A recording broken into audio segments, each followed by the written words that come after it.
Closing trade की शुरुआत राजेश जी आपसे करेंगे। नमस्कार, बताइए आपके सौदे आज कौन से हैं? बाजार तो कमजोर है लेकिन उम्मीद करेंगे आप तेजी के ही सौदे देंगे।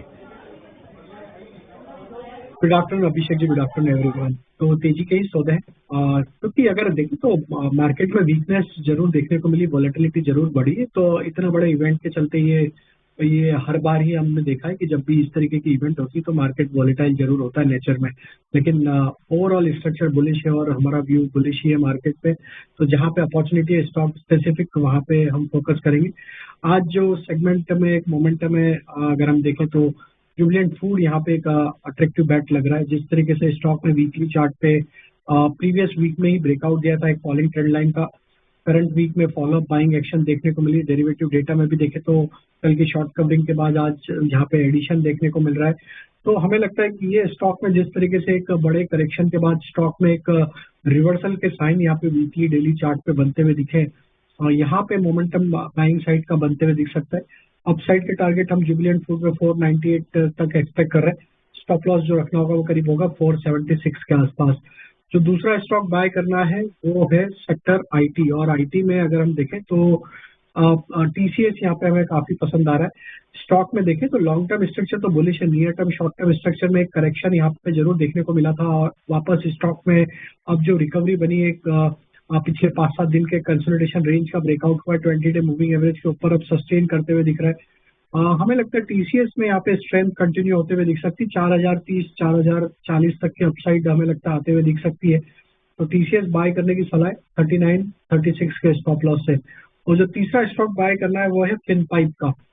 अगर हम फिनपाइप का स्ट्रक्चर देखें तो स्टॉक का ओवरऑल स्ट्रक्चर बुलिश है। लॉन्ग टर्म चार्ट में देखें तो स्टॉक एक series of high top higher bottom formation यहाँ बनाते हुए दिख रहा है। Stock all time high trajectory पे ही ट्रेड करते हुए दिख रहा है। डेली चार्ट पे देखें तो पिछले 7-8 दिन के एक रेंज का ब्रेकआउट, फ्लैग फॉर्मेशन का ब्रेकआउट यहाँ पे होते हुए दिखा है। हमें लगता है फिनपाइप यहाँ से एक अच्छा मोमेंटम कंटिन्यू करते हुए दिख सकता है। अपसाइड के टारगेट 294 तक आते हुए दिख सकते हैं। स्टॉप लॉस रखना होगा करीब 275 के आसपास। ठीक है, ये 3 शेयर फिन एमजीएल, इस पर राजेश जी जरा व्यू दीजिए। क्या ये और फिसलेगा या फिर ऐसे लेवल पर पहुंच गया है जहां पर अब खरीदने के बारे में सोच भी सकते हैं?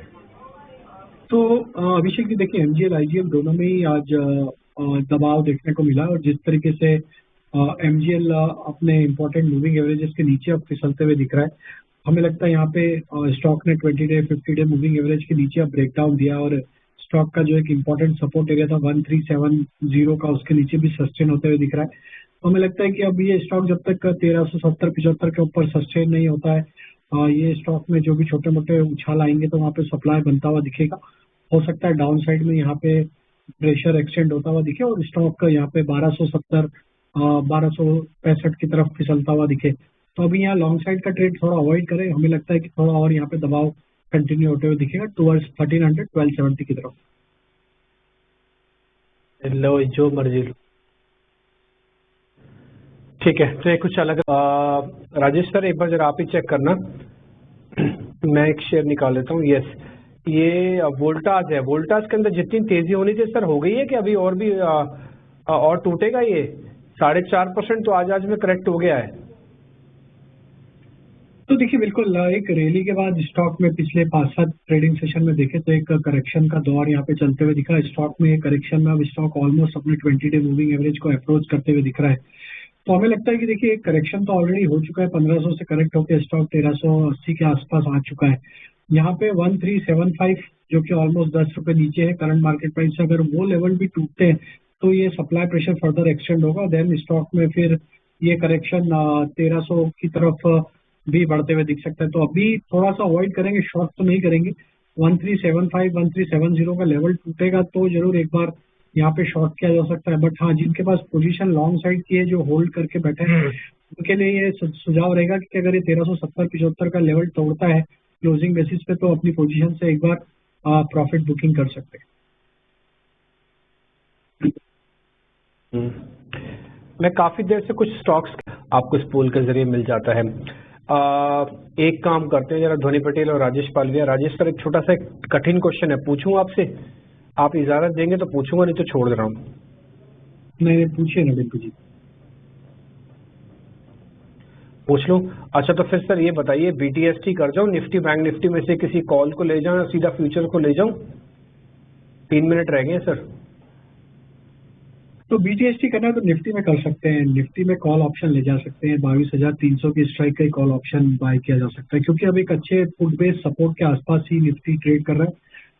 हमें लगता है कि एक करेक्शन ऑलरेडी हमने देखा है और उसके बाद लोअर साइड से थोड़ा रिकवरी भी बनी, तो हमें लगता है कि यहाँ पे 22,300 की स्ट्राइक का कॉल ऑप्शन जो कि 9 मई की एक्सपायरी का 110 रुपए के आसपास ट्रेड कर रहा है, यहाँ पे बाय करें।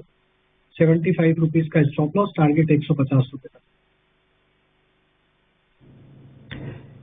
बहुत शुक्रिया Rajesh sir, thank you very much आज समय देने के लिए। धोनी पटेल आपका शुक्रिया, दलजीत सर शुक्रिया, और शुक्रिया रुचित आपका भी आज कार्यक्रम में जुड़ने के लिए। फिलहाल आप मेरे को और अभिषेक को इजाजत दे सकते हैं। इस कार्यक्रम से इतना ही, नमस्कार।